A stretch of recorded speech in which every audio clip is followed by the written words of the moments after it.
Hello students, ई विद्या class में आपका स्वागत है। आज हम केमिस्ट्री का चैप्टर नंबर 2 अम्ल, क्षार और लवण, acid, base and salt start करने जा रहे हैं। चैप्टर नंबर 1 के बारे में मैंने काफ़ी कुछ डिटेल में बता दिया है। Balancing of equation, types of equation, वही सारी चीज़ें अब आपकी आगे भी काम आएंगी। बैलेंसिंग ऑफ इक्वेशन आपको ढंग से आई गई है, आप लोगों ने प्रैक्टिस की होगी। ई विद्या ऐप पे आपने डाउनलोड किया है, जो उसमें दिया हुआ मटेरियल या विद्या का क्वेश्चन बैंक ले सकते हैं। उसमें भी बहुत सारी इक्वेशन आपकी प्रैक्टिस के लिए दिए हैं। पूरा का पूरा मटेरियल उसमें दिया हुआ है, उसको आप थोड़ा ढंग से पढ़ेंगे और उससे आप अच्छे मार्क्स प्राप्त कर सकते हैं। ये चैप्टर नंबर 2 भी आपका 4 to 5 मार्क्स का होता है और इसमें भी आपके जो इम्पोर्टेंट थिंग है आज मैं स्टार्ट करने जा रहा हूँ अम्ल, क्षार, एसिड और बेस। पहले स्टार्ट करते हैं एसिड अम्ल से। दोनों की कंपैरेटिव स्टडी करेंगे, साथ साथ चलती रहेगी। इधर मैं क्षार ले लेता हूँ, बेस। तो सबसे पहले इनकी डेफिनेशन क्या होती है। इनके डेफिनेशन वाइज अगर देखा जाए तो अम्ल वे पदार्थ होते हैं, जितने भी नेचर के अंदर आपको खट्टे पदार्थ दिखाई देते हैं वो सब अम्ल की कैटेगरी में आते हैं। इनका जो स्वाद होता है, टेस्ट होता है, वो खट्टा होता है। और जो क्षार होते हैं, क्षार का जो स्वाद होता है वो कड़वा होता है, बिटर टेस्ट के होते हैं। आप इससे पता लगा सकते हैं कि कौन सा पदार्थ अम्ल है, कौन सा क्षार है। जैसे कि नींबू होता है, नींबू को टेस्ट करके हम बता सकते हैं कि खट्टा स्वाद होता है, उसके अंदर सिट्रिक एसिड होता है, सिट्रिक अम्ल होता है नींबू के अंदर। इसके साथ साथ जो संतरा, नींबू, जितने भी खट्टे पदार्थ होते हैं, खट्टे फल होते हैं, उन सब के अंदर सिट्रिक एसिड होता है।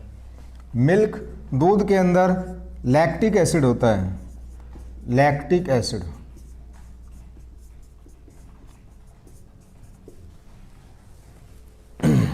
ये तो नेचर के अंदर जो हमें नेचुरली दिखाई देते हैं उनको हम टेस्ट से बता सकते हैं।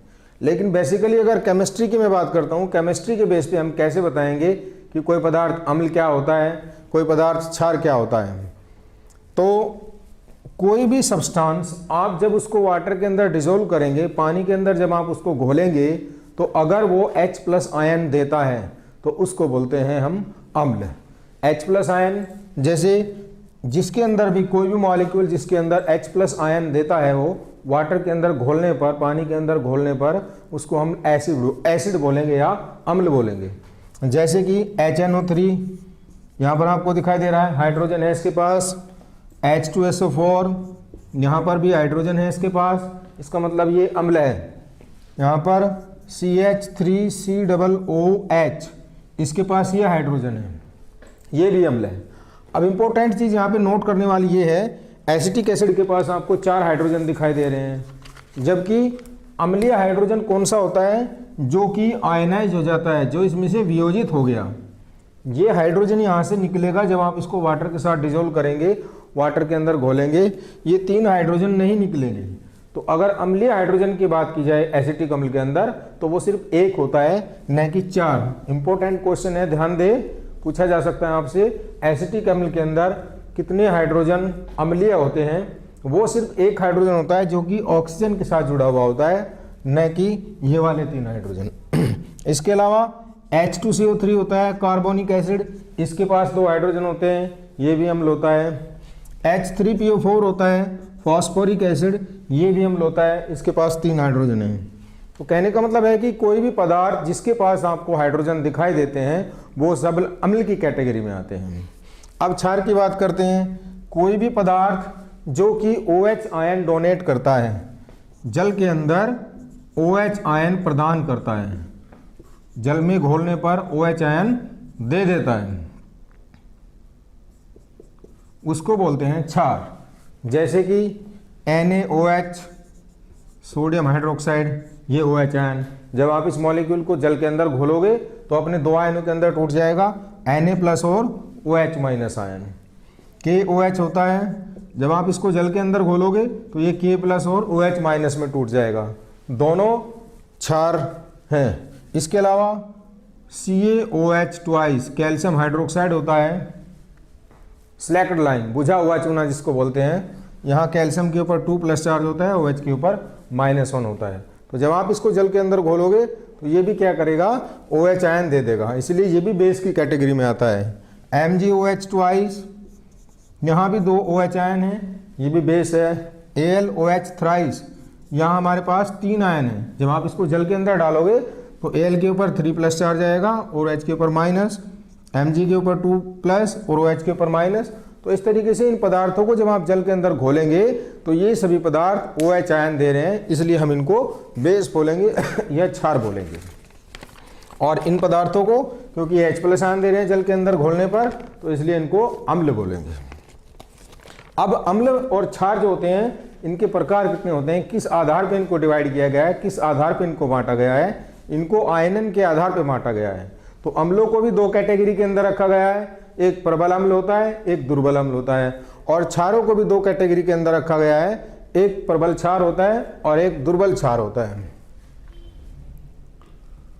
CH3COOH बेस है, क्यों नहीं है, बेस नहीं है पीयूष कुमार, ध्यान दो जरा, अभी मैंने बताया था, तुम लोग ध्यान नहीं दे रहे हो। CH3COOH ये बेस नहीं होता है, क्योंकि जब आप इसको जल के अंदर डालोगे तो हमें क्या देखना है, जल के अंदर डालने पर, ये टूटने पर कौन कौन से आयन दे रहा है।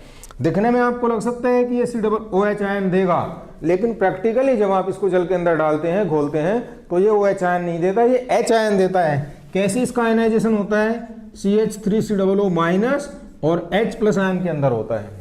तो आप सोचोगे कि ये OH- आयन देगा, नहीं, ये OH- आयन नहीं दे रहा है, यहाँ पर H+ आयन दे रहा है, जिसकी वजह से वो अम्ल का काम कर रहा है। ठीक है,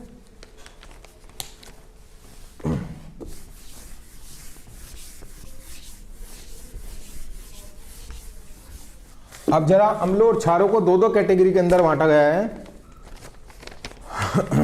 पीयूष कुमार गुप्ता, OH नहीं है, ठीक बात है, ये अम्ल का काम करेगा।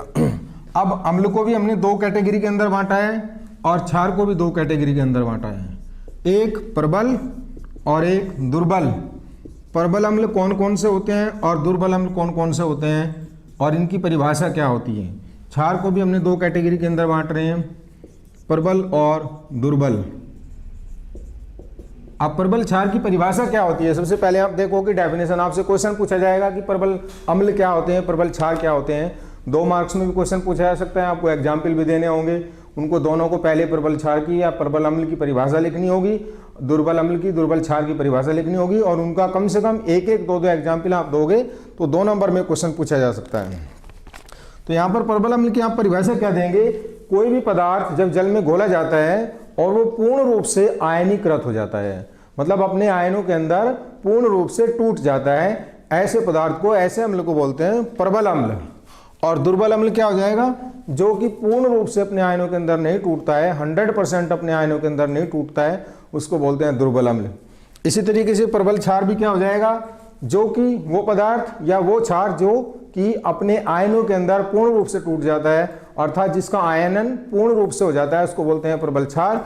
और दुर्बल क्षार भी वही हो जाएगा, वो क्षार होता है जो कि जिसका आयनन पूरा नहीं होता है या अपने आयनों के अंदर पूर्ण रूप से नहीं टूटता है, उसको बोलते हैं दुर्बल क्षार। कोई ज़्यादा डिफरेंस नहीं है, बस डिफरेंस वही है कि यहाँ हमें H+ आयन मिल रहे हैं और यहाँ हमें OH- आयन मिल रहे हैं। जो पूर्ण रूप से H+ आयन दे देगा, जिसका आयनन पूर्ण रूप से हो जाएगा, वो प्रबल अम्ल हो जाएगा, जिसका आयनन पूर्ण रूप से नहीं होगा वो दुर्बल अम्ल हो जाएगा। यहाँ पर जिसका आयनन पूर्ण रूप से हो जाएगा वो प्रबल क्षार हो जाएगा, यहाँ पर जिसका आयनन पूर्ण रूप से नहीं होगा वो दुर्बल क्षार हो जाएगा। अब इनके एग्जाम्पल आपको इंपॉर्टेंट पॉइंट है, नोट कर लेने हैं। वैसे क्वेश्चन बैंक में या विद्या ऐप पे सब दिया हुआ है, लेकिन आप समझ लो इसको ढंग से। यहाँ पर कुछ एग्जाम्पल्स हैं। H2SO4 जब आप H2SO4 को जल के अंदर डालते हैं तो ये पूर्ण रूप से अपने आयनों के अंदर टूट जाता है। कौन कौन से आयनों के अंदर, 2H+ ion plus SO4 2- ion के अंदर टूट जाएगा। ये सल्फ्यूरिक अम्ल है। शैलेंद्र सिंह, अम्लराज क्या है? अम्लराज होता है 2 एसिड को मिला के बनाया जाता है। ज़्यादातर मेटल्स जो होती हैं वो क्या होता है, एसिड के H2SO4 के अंदर, HNO3 के अंदर घुल जाती हैं, लेकिन कुछ मेटल्स जो होती हैं वो बहुत ज़्यादा इनर्ट होती हैं, आसानी से किसी पदार्थ के अंदर नहीं घुलती हैं। जैसे गोल्ड होता है, प्लेटिनम होता है। तो इनको घोलने के लिए 2 अम्लों को मिला के एक मिश्रण बनाया जाता है उसको बोलते हैं अम्लराज या एक्वारेजिया। ठीक है, ये है अम्लराज, लिख लो बेटा। एक्वारेजिया भी बोलते हैं इसको। HCl प्लस HNO3 किस रेशियो में होता है? HCl3 रेशियो में होता है और HNO3 1 रेशियो में होता है। इसको बोलते हैं अम्लराज। ठीक है, अब यहाँ पर H2SO4 का पूर्ण रूप से आयनन हो गया, प्रबल अम्ल हो गया। यहाँ पर HNO3 का भी पूर्ण रूप से आयनन हो गया, ये भी प्रबल अम्ल हो गया, H प्लस आयन और NO3 माइनस आयन। इसके अलावा अब दुर्बल अम्ल में आते हैं। दुर्बल अम्ल में क्या होता है? CH3COOH, ये दुर्बल अम्ल होता है। कैसे टूटता है? H प्लस आयन के अंदर टूटता है और CH3COO माइनस के अंदर टूटता है। इसके बाद वीक एसिड में आपका दुर्बल अम्ल में HCOOH फॉर्मिक एसिड होता है, फॉर्मेट आयन बनता है HCOO माइनस और H प्लस आयन बन जाता है, ये दुर्बल अम्ल के अंदर आता है। इसके अलावा ऑक्जेलिक एसिड होता है H2C2O4, यहाँ पर ऑक्जेलेट आयन बनेगा ये निगेटिव और 2 H प्लस आयन बन जाएंगी। इस तरीके से इन अम्लों को जब आप वाटर के अंदर डालते हैं, पानी के अंदर डालते हैं, तो ये पूर्ण रूप से वियोजित नहीं होते हैं और ये वाले जो होते हैं ये पूर्ण रूप से वियोजित हो जाते हैं। अब आते हैं प्रबल क्षार दुर्बल क्षार के ऊपर। प्रबल क्षार जो होते हैं NaOH, जब आप इसको पानी के अंदर डालोगे तो Na के ऊपर प्लस चार्ज आएगा और OH के ऊपर माइनस चार्ज आएगा। हाँ, आनंद मोहन HCN भी जो होता है ये दुर्बल अम्ल होता है, सही बात है। HCN हाइड्रोजन के ऊपर प्लस चार्ज आता है और CN के ऊपर नेगेटिव चार्ज आता है। इसके बाद प्रबल क्षार में KOH आ गया, MgOH ट्वाइस आ गया, ये प्रबल क्षार में आ गई है। ठीक है, अब आते हैं दुर्बल क्षार के अंदर। दुर्बल क्षार में आपका ZnOH ट्वाइस जिंक हाइड्रोक्साइड दुर्बल क्षार है। इसके अलावा अमोनियम हाइड्रोक्साइड NH4OH, ये भी दुर्बल क्षार है। ये कैसे टूटेगा? NH4 आयन के अंदर टूटेगा और OH माइनस आयन के अंदर टूटेगा, 100% नहीं टूट पाएगा। इसके बाद AlOH थ्राइस, ये भी आपका दुर्बल क्षार है। एल्यूमिनियम के ऊपर 3 प्लस चार्ज आएगा और OH के ऊपर माइनस चार्ज आएगा, तो ये भी 100% नहीं टूटेगा, इसलिए इनको भी दुर्बल क्षार बोला जाता है। ठीक है, तो सबसे पहले आपका क्वेश्चन पूछा जा सकता है कि अम्ल क्षार क्या होते हैं, उनकी परिभाषा बताइए। एग्जाम्पल दे के आप बता सकते हैं। दुर्बल अम्ल क्या होते हैं, अम्लों को कितने भाग में बांटा गया है, एक प्रबल होता है एक दुर्बल होता है। क्षारों को कितने भाग में बांटा गया है, एक प्रबल होता है एक दुर्बल होता है, उसकी परिभाषा आप दे सकते हैं और उनको एग्जाम्पल समेत लिख सकते हैं। इंपॉर्टेंट क्वेश्चन है, 2 नंबर में आ सकता है आपका, इसको थोड़ा ढंग से तैयार कर लेंगे। अब आती है बात अम्लों की और क्षारों की। जो इंपॉर्टेंट क्वेश्चन है, अम्लों और क्षार की रासायनिक अभिक्रियाएं, वो काफ़ी हद तक जो रासायनिक अभिक्रियाएं मैं आपको फर्स्ट चैप्टर में लिखा चुका हूँ, बैलेंस भी करना सिखा चुका हूँ, लेकिन क्या क्या अभिक्रियाएं होती हैं वो मैं बता देता हूँ आप लोगों को एक एक करके।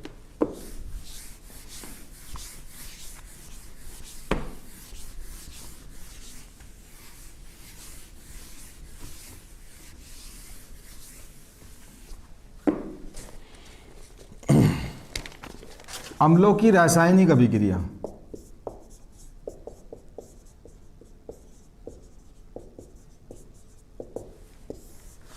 कैसे अम्ल अभिक्रिया करते हैं? सबसे पहले मेटल के साथ रिएक्शन करते हैं। अम्ल की धातुओं के साथ क्या अभिक्रिया होती है? धातु प्लस अम्ल। धातु आप लोग जानते हो क्या होती हैं? धातु वो होती हैं, मेटल्स वो होती हैं जो आसानी से इलेक्ट्रॉन लूज कर देते हैं। जो पदार्थ आसानी से इलेक्ट्रॉन लूज कर देगा उसमें उसको बोलेंगे धातु। जो पदार्थ आसानी से इलेक्ट्रॉन लूज नहीं करेगा उसको बोलेंगे अधातु। सूचक अभी बता रहा हूँ, शैलेंद्र सिंह अभी सूचक पे ही आ रहे हैं। इसको थोड़ा सा पहले अम्ल की और क्षार की रासायनिक अभिक्रियाएं देख लेते हैं, उसके बाद मैं सूचक पे आ रहा हूँ, इंडिकेटर क्या होते हैं। तो यहाँ पर ये बनाएगा लवण, सोल्ट बन जाएगा, प्लस हाइड्रोजन गैस निकालते हैं। जैसे धातु में Zn है प्लस H2SO4 है, अम्ल की रिएक्शन आप कराते हो तो लवण बन जाएगा। मैं बता चुका हूँ, कल भी मैंने ये रिएक्शन बताई थी। Zn के ऊपर आप लोग जानते हो 2 प्लस चार्ज होता है, हाइड्रोजन के ऊपर माइनस चार्ज प्लस चार्ज होता है और सल्फेट के ऊपर 2 माइनस चार्ज होता है। कुछ क्लियर नहीं आ रहा है क्या? तो यहाँ Zn की रिएक्शन इसके साथ करा देंगे और हाइड्रोजन गैस जो है वो अलग निकल जाएगी। ये बन जाएगा आपका ZnSO4 प्लस H2 गैस। किसी भी मेटल की जितनी भी फर्स्ट ग्रुप के पीरियोडिक टेबल के अंदर, आवर्त सारणी के अंदर फर्स्ट ग्रुप के जो तत्व होते हैं वो मेटल्स होते हैं, सेकंड ग्रुप के जो तत्व होते हैं वो भी मेटल्स होते हैं, डी ब्लॉक के तत्व जो होते हैं वो सब मेटल्स होते हैं। उन सब की जब आप एसिड के साथ रिएक्शन कराओगे, अम्लों के साथ रिएक्शन कराओगे तो क्या बनता है, लवण बनेगा और हाइड्रोजन गैस निकलती है। ठीक है, इसके अलावा एक रिएक्शन और ले लो मैग्नीशियम की प्लस H2SO4 के साथ MgSO4 प्लस H2 बन जाएगा।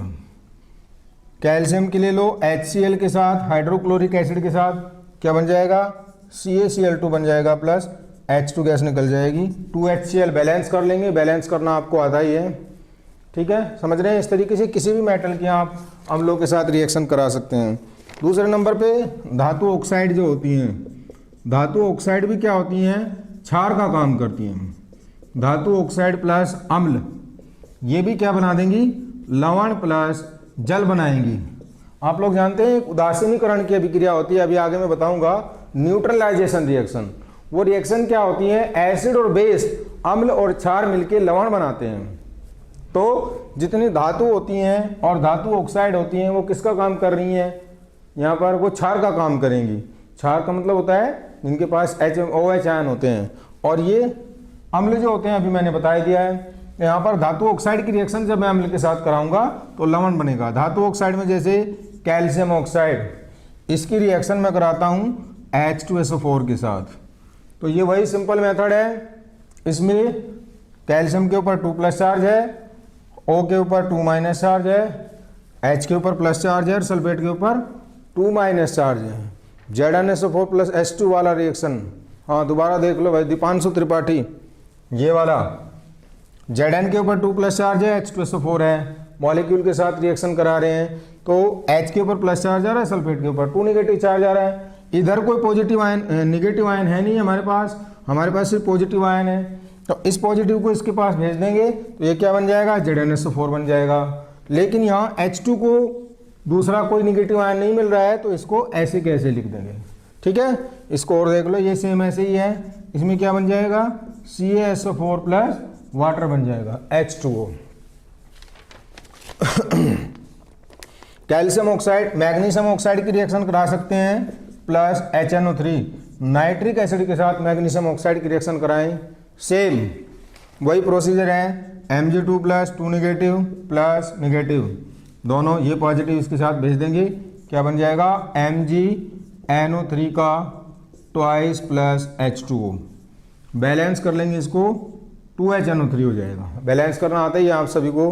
ठीक है, इस तरीके से अम्लों की रिएक्शन धातु और धातु ऑक्साइडों के साथ, क्योंकि धातु और धातु के जो ऑक्साइड्स होते हैं वो क्या होते हैं, क्षारीय प्रकृति के होते हैं। क्षारीय प्रकृति के मिलके क्या बना देंगे, लवण बना देंगे और जल बना देंगे। इस अभिक्रिया को आप उदासीनीकरण अभिक्रिया के तौर पे भी ले सकते हैं, दोनों ही क्षार का काम करते हैं।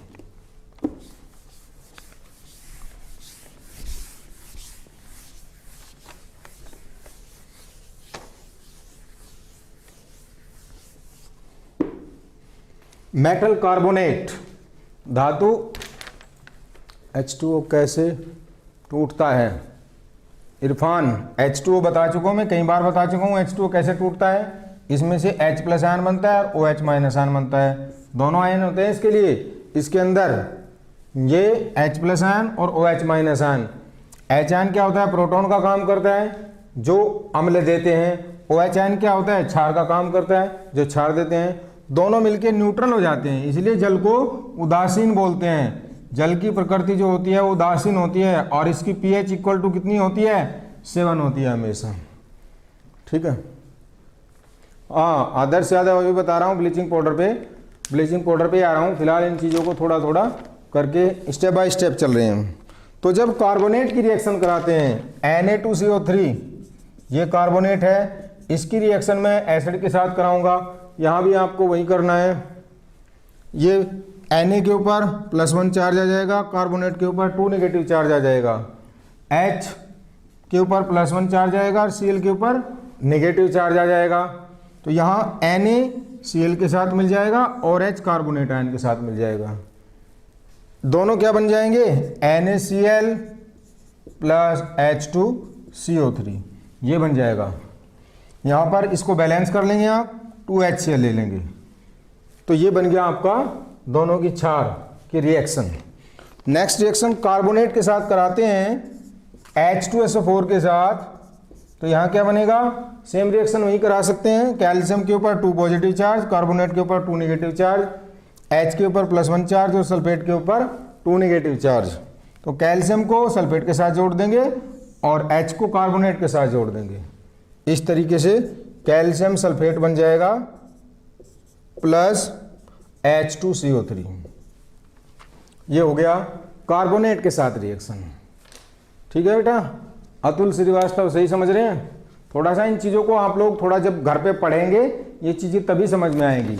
या तो ई विद्या ऐप को डाउनलोड कर लो या आपके पास ई विद्या का क्वेश्चन बैंक होना चाहिए। इस तरीके से अगर आप रिएक्शंस को थोड़ा रिवीजन करते करते चले जाएंगे तो अच्छे से समझ में आ जाएंगी ये चीज़ें।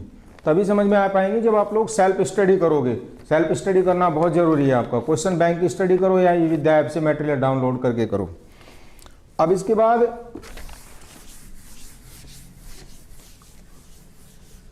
अभी न्यूट्रलाइजेशन की रिएक्शन, उदासीनीकरण की रिएक्शन।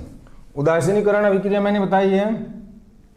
हाँ, पीएच वैल्यू पे अभी आ रहा हूँ पीयूष कुमार, अभी पीएच के बारे में सारी डिटेल बता रहा हूँ, 1 मिनट जरा वेट करो।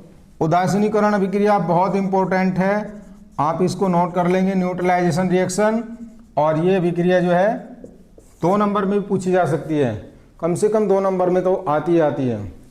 क्या होता है इसमें, अम्ल और क्षार की अभिक्रिया जब करते हैं, अम्ल प्लस क्षार की अभिक्रिया आप करते हैं तो क्या बनता है, लवण बनता है प्लस जल बनता है।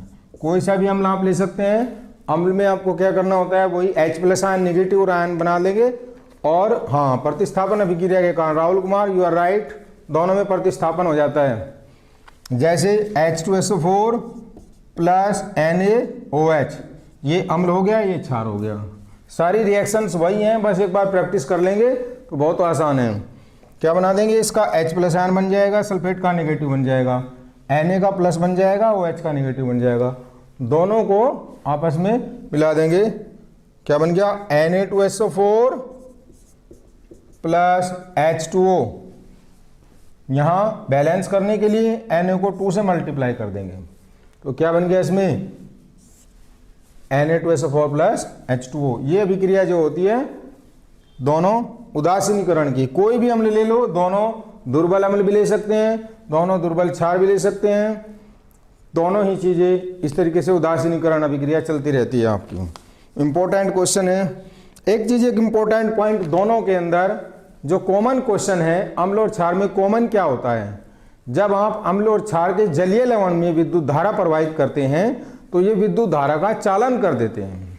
अगर जलीय लवण नहीं होगा हमारे पास, जलीय विलयन नहीं होगा, तो उस केस में विद्युत धारा को ये नहीं प्रवाहित कर पाएंगे, लेकिन जलीय विलयन के अंदर प्रवाहित कर देंगे। जैसे H2SO4 को मैं ले लेता हूँ, अगर आप इसका जलीय विलयन लोगे, एक्वस सॉल्यूशन या जलीय विलयन, और इसके अंदर विद्युत धारा प्रवाहित करेंगे तो आपके पास क्या आ जाएगा, 2 टाइप के आयन मिल जाएंगे, एक H+ आयन मिल जाएगा और एक SO4 2- आयन मिल जाएगा। इन दोनों केस में आप क्या कर सकते हैं, आयन आने के कारण ये क्या हो जाएगा, विद्युत धारा को प्रवाहित करेगा। कोई भी अम्ल हो या क्षार हो, जब आप उसके जलीय विलयन के अंदर विद्युत धारा प्रवाहित करेंगे तो वो विद्युत धारा के चालन को करेगा। अगर आप जलीय विलयन नहीं लेंगे तो क्या होगा, उसमें से आयन नहीं बनेंगे, आयन नहीं बनेंगे तो इसका मतलब क्या है, विद्युत धारा का चालन नहीं होगा। ठीक है।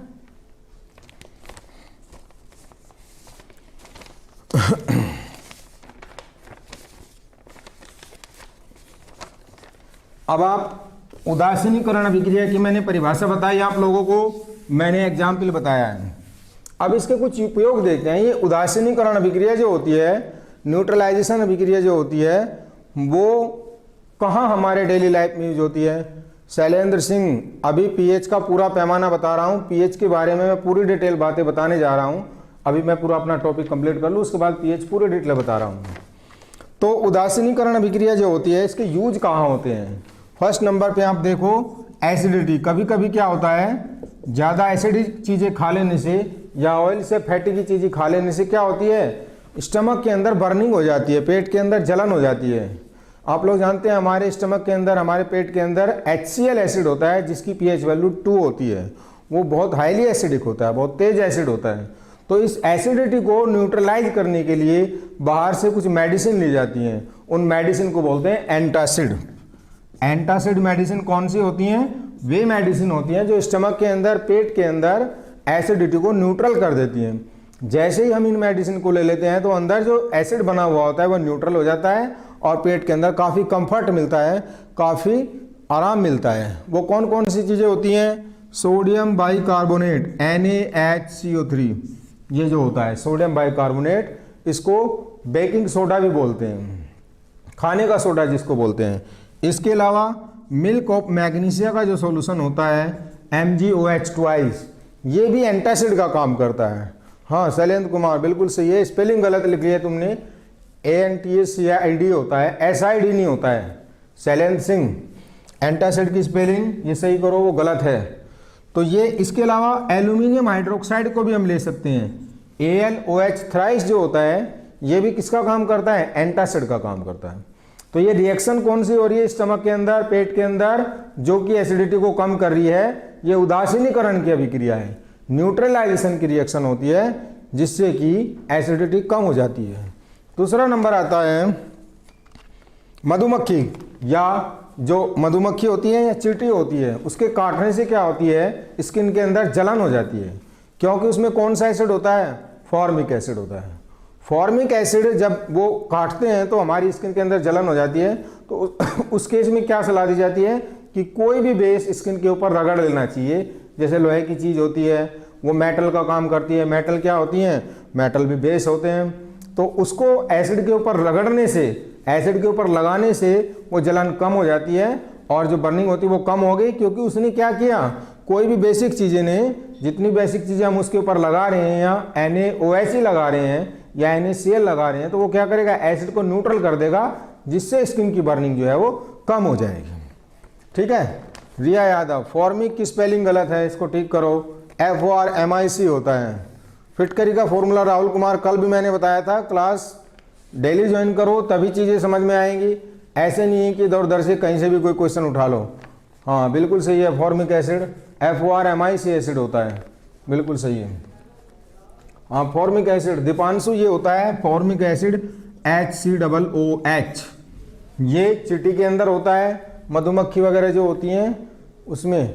इरफान, बोर्ड एग्जाम से बिल्कुल डरने की ज़रूरत नहीं है, जितनी चीज़ें मैं बता रहा हूँ उनको आप लोग सुनते रहो ध्यान से। आपके पास विद्या क्वेश्चन बैंक है या विद्या ऐप को डाउनलोड करके रखो, उसको पढ़ते रहो। बोर्ड के एग्ज़ाम में आपके बहुत अच्छे मार्क्स आने वाले हैं। बस आपको ये 30 दिन का क्रैश कोर्स करते रहना है, इसको डेली आपको लाइव क्लास को ज्वाइन करके रखना है। ठीक है इरफान, घबराने की बिल्कुल ज़रूरत नहीं है, इतना मटेरियल हम करा रहे हैं कि जिससे कि तुम बहुत अच्छे मार्क्स ला सकते हो। अगर अभी तक भी तुमने कुछ पढ़ाई नहीं करी है तो बहुत अच्छे मार्क्स ला सकते हो। विद्या ऐप को डाउनलोड कर लो और ये जो ई विद्या का प्रोग्राम है इसको शेयर करते रहो, अपने फ्रेंड्स वगैरह जितने भी तुम्हारे जानकार हैं उन सबको शेयर कर दो। ठीक है सैलवी। अब आते हैं अम्ल का तनुकरण। इस चैप्टर के अंदर बहुत इंपॉर्टेंट क्वेश्चन है, नोट कर लेना, आपको आएगा ही, निश्चित आएगा, हर साल आने वाला क्वेश्चन होता है। कौन सा क्वेश्चन होता है? क्वेश्चन ये होता है कि आप जब किसी एसिड के अंदर पानी मिलाते हैं, एसिड आपने 2 टाइप के पढ़े होंगे, एक तनु एसिड होता है और एक सांद्र होता है। तनु को डाइल्यूट बोलते हैं और सांद्र को कंसंट्रेट बोलते हैं। इसके अंदर जो हमारे पास क्या है, कोई भी अम्ल सांद्र है, बहुत गाढ़ी अवस्था में है, उसको हमें तनु बनाना है, तो हम क्या करते हैं? पानी डालते हैं। पानी डालने के लिए ही अम्ल को, सांद्र अम्ल को तनु बनाया जाता है। तो अब इसमें क्वेश्चन यह आता है कि अम्ल में पानी को मिलाएं या पानी में अम्ल को मिलाएं। इंपॉर्टेंट पॉइंट है, नोट करके रखना। क्वेश्चन ये है कि अम्ल में पानी को मिलाएं या पानी में अम्ल को मिलाएं। ध्यान रखना, अम्ल को पानी में बूंद बूंद करके मिलाना है, न कि पानी को अम्ल में मिलाना है। अम्ल को पानी में बूंद बूंद करके मिलाना है, ध्यान रखो, ड्रॉप वाइज मिलाना है। अगर आप ऐसा नहीं करोगे तो क्या होगा? ये रिएक्शन जो होती हैं बहुत एक्सोथर्मिक होती हैं, इनमें से एनर्जी बहुत ज़्यादा निकलती है, और ज़्यादा एनर्जी निकल जाएगी तो आपका कांच का जो बर्तन है, वो कंटेनर है, वो टूट जाएगा। वो एसिड आपकी बॉडी के ऊपर आ सकता है, और बॉडी के ऊपर आने से क्या होगा, वो आपको जलन पैदा कर सकता है। तो इसलिए आप क्या करेंगे, पानी ज़्यादा ले लेंगे, किसी बीकर के अंदर पहले वाटर ले लेंगे H2O, अब इसके अंदर ड्रॉप बाय ड्रॉप आपको एसिड डालना है। यहाँ पे 1 ड्रॉप 2 ड्रॉप धीरे धीरे धीरे करके, अगर एकदम से डाल दिया, हाँ नहीं तो वो क्या हो जाएगा, विस्फोट हो जाएगा। हरिशंकर सही बोल रहे हैं बिल्कुल। क्यों होगा प्रतिमा कुमार, इसलिए होगा प्रतिमा कुमारी, क्योंकि अगर आपने ज़्यादा अमाउंट में ऐसे डाल दिया या ज़्यादा अमाउंट में वाटर डाल दिया तो उससे क्या होगा, एनर्जी बहुत ज़्यादा निकल जाएगी। एनर्जी बहुत ज़्यादा निकलेगी, रिएक्शन क्या होती है, हाईली एक्सोथर्मिक होती हैं, उष्माक्षेपी होती हैं। ज़्यादा एनर्जी एकदम निकलेगी तो आपका जो कांच का बर्तन है वो गर्म हो जाएगा, वो टूट सकता है, और वो एसिड कहाँ जाएगा, आपकी बॉडी के ऊपर जाएगा। सल्फ्यूरिक एसिड तेजाब होता है, वो आपको जला देगा। इसलिए पानी के अंदर अम्ल जो है बूंद बूंद करके डालना होता है। बहुत इंपॉर्टेंट क्वेश्चन है, आना ही है 2 नंबर में, नोट कर लेना बहुत अच्छे से, ठीक है। रोहन, तनु अम्ल किसे कहते हैं? अभी मैंने बताया, जब अम्ल क्या होता है, सांद्र अम्ल वो होता है जिसके अंदर अम्ल बहुत ज़्यादा होता है, पानी कम मात्रा में होता है। और तनु अम्ल क्या होता है, जब सांद्र अम्ल के अंदर आप थोड़ा करके पानी मिलाते चले जाओगे, कुछ टाइम बाद वो क्या हो जाएगा, बहुत पतला हो जाएगा। तनु का मतलब होता है पतला विलयन। उसके अंदर अगर विलयन के अंदर आपने पानी ज़्यादा मात्रा में डाल दिया तो क्या होगा, वो तनु हो जाएगा। और अगर पानी नहीं है उसके अंदर, बिल्कुल ज़्यादा अम्ल, ज़्यादा मात्रा में अम्ल है, कम मात्रा में पानी है, तो वो सांद्र होता है, ठीक है। ये इंपॉर्टेंट पॉइंट है। अब बताने जा रहा हूं मैं आपको पीएच स्केल, ध्यान से सुनेंगे, बहुत इंपॉर्टेंट टॉपिक है और जो कि अधिकांश बच्चों की समझ में नहीं आता है।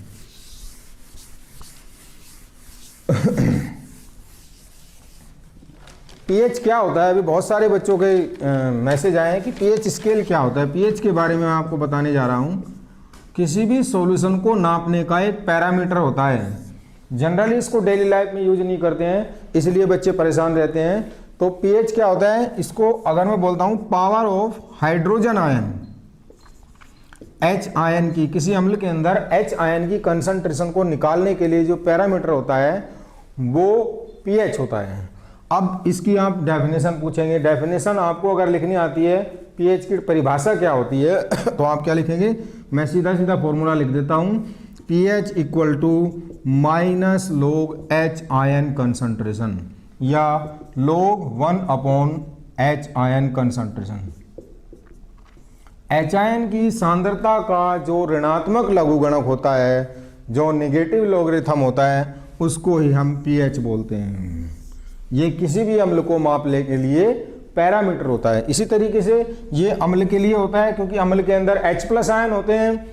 ऐसे हम क्षार के लिए POH equal to minus log OH minus, ये POH पैरामीटर होता है। इसको आप ऐसे भी लिख सकते हैं log 1/OH माइनस, ये वाला पैरामीटर होता है, ठीक है। अब pH और POH दोनों की वैल्यू जो होती है वो हमेशा 14 होती है। अब pH की स्टार्टिंग कहाँ से होती है, ये वाला स्केल एक मैं बना देता हूँ। जैसे आपका स्केल होता है सेंटीमीटर का 1 2 3 4, इस तरीके से यहाँ पे pH का जो पैरामीटर होता है 0 से लेके 14 तक होता है। 0 ये pH स्केल है, ध्यान दो जरा, ये pH स्केल है। X 0 से लेके यहाँ बीच में 7 आएगा। ये वाला जो स्टार्टिंग pH की कहाँ से होती है, 0 से, और कहाँ तक चलता है, 14 तक, 14 तक जाता है। तो ये 1 2 3 4 5 और 6, यहाँ से लेके यहाँ तक जो होता है वो अम्लीय विलयन होता है, अम्लीय विलयन। और जो 7 से लेके 14 तक होता है वो आपका क्षारीय विलयन होता है। ध्यान देंगे आप, आपसे पूछा जाए कि कोई विलयन अम्लीय है तो उसकी पीएच कितनी है, इसका मतलब उसकी पीएच 7 से कम है। 7 से जितना नीचे तक चलेंगे अम्लीय प्रकृति उतनी ही ज़्यादा होती है। अब इधर से इधर जाने पर 7 से 14 तक जाने पर आपको क्या होता है, क्षारीय होती है। 7 से 14 तक जितना ऊपर जाएंगे वो उतना ही ज़्यादा क्षारीय होता है। अब इसमें 7 जो होता है वो उदासीन होता है, जो कि हमारा उदाहरण क्या होता है, जल, वाटर इम्पोर्टेंट होता है क्योंकि इसकी पीएच हमेशा 7 होती है, न क्षारीय होता है न अम्लीय होता है। इसलिए वाटर को किसी भी अम्ल के अंदर भी इस्तेमाल कर सकते हैं और क्षार के अंदर भी इस्तेमाल कर सकते हैं। ठीक है। अब इसमें इम्पोर्टेंट क्वेश्चन कैसे पूछा जाता है, ध्यान देंगे सभी बच्चे। आपको कुछ टेस्ट ट्यूब दे दिए हैं, ABCDE, आपको 5 टेस्ट ट्यूब दिए हैं और आपसे पूछा जाए कि इन टेस्ट ट्यूब के अंदर आपको पीएच बताई गई है, बहुत सारे सॉल्यूशन है, इसके अंदर 5 है पीएच, इसके अंदर 3 है। हाँ, नंदलाल पटेल, पीएच मान की खोज किसने की थी? अच्छा क्वेश्चन है। एक साइंटिस्ट थे सोरेनसन नाम के साइंटिस्ट, सोरेनसन, ये साइंटिस्ट थे। इंपॉर्टेंट क्वेश्चन है, 1 नंबर में पूछा जाता है कि ये पीएच की खोज किसने की थी? सोरेनसन ने सबसे पहले की थी। नोट कर लेना, इंपॉर्टेंट क्वेश्चन है, सभी बच्चे ध्यान देंगे। अब मैं आपको एक क्वेश्चन दे रहा हूँ, आपके पास 5 टेस्ट ट्यूब हैं जिनके अंदर बहुत सारे अलग अलग पीएच मान के विलयन दिए हुए हैं। इसका 5, इसका 3, इसका 7, इसका 9 और इसका 11। आपको बताना है कि इनको इंक्रीजिंग ऑर्डर में पीएच के लिखना है। इसका मतलब क्या है, आप यहाँ पैमाना देख सकते हैं कि 7 से 0 की तरफ जब चलेंगे तो अम्लीय प्रकृति बढ़ती जाती है। इसका मतलब इसमें सबसे प्रबल अम्ल कौन सा होगा? जिसकी पीएच सबसे कम होगी। जो बी नंबर है ये प्रबल अम्ल है। प्रबल अम्ल आपने कैसे माना, कैसे मालूम पड़ा आपको बी जो है प्रबल अम्ल है? क्योंकि यहाँ पर 7 से नीचे की तरफ 0 की तरफ जाने पर अम्लीय प्रकृति जो है बढ़ती चली जाती है। तो यहाँ पे सबसे कम कौन है? 3 कहाँ आता है? यहाँ आता है। तो 7 से हम इधर की तरफ जा रहे हैं तो ये क्या हो जाएगा? प्रबल अम्ल हो जाएगा। इसके बाद नंबर आता है 5, ए के अंदर पीएच कितनी है? 5 है। तो ये 5 कहाँ आ रहा है? 3 से थोड़ा आगे की तरफ और 7 से थोड़ा कम। तो ये अम्ल हो जाएगा, दुर्बल अम्ल हो जाएगा, दुर्बल अम्ल। और सी की पीएच कितनी है? 7 है। तो 7 मैंने अभी बताया ये क्या होता है? ये उदासीन होता है, न्यूट्रल होता है, उदासीन प्रकृति हो जाएगी। न ये अम्लीय है न ये क्षारीय है। इसका मतलब क्या है? इसके अंदर H+ ion equal to OH- ion, जो कि जल के अंदर होता है, वाटर के अंदर होता है। अब आते हैं क्षारीय में। ABC हो गया, D देखो, D की वैल्यू कितनी दी है? 9 और E की वैल्यू कितनी दी है? 11। तो E की पीएच सबसे ज़्यादा है, इसका मतलब ये सबसे ज़्यादा क्षारीय है, ये सबसे ज़्यादा क्षारीय है। क्यों? क्योंकि 7 से लेकर 14 की तरफ चलने पर विलयन की क्षारीय प्रकृति जो है बढ़ती चली जाती है। यहाँ पर सबसे ज़्यादा कौन है? 11 नंबर सबसे ज़्यादा है, इसका मतलब ये सबसे ज़्यादा क्षारीय होगा। और 11 से कम कौन आता है? 9 आता है। इसका मतलब इसकी जो पीएच है वो दुर्बल क्षार हो जाएगा, दुर्बल क्षार हो जाएगा। इंपॉर्टेंट क्वेश्चन है, बहुत ज़्यादा आने की संभावना है, नोट करके रखें। आधे से ज़्यादा बच्चे गलती करते हैं, ध्यान नहीं देते हैं पढ़ाई के टाइम। ठीक है, थोड़ा अगर स्टडी पे ध्यान रखो, बोर्ड पे ध्यान रखो तो बहुत सारी चीज़ें क्लियर हो जाएंगी तुम्हारी। आपस में हाय हेलो करने से कुछ नहीं होने वाला है, इनको चीज़ों को ध्यान से समझो। ठीक है, ये क्लियर क्वेश्चन सभी को क्लियर है बेटा? ओके। अब इसके बाद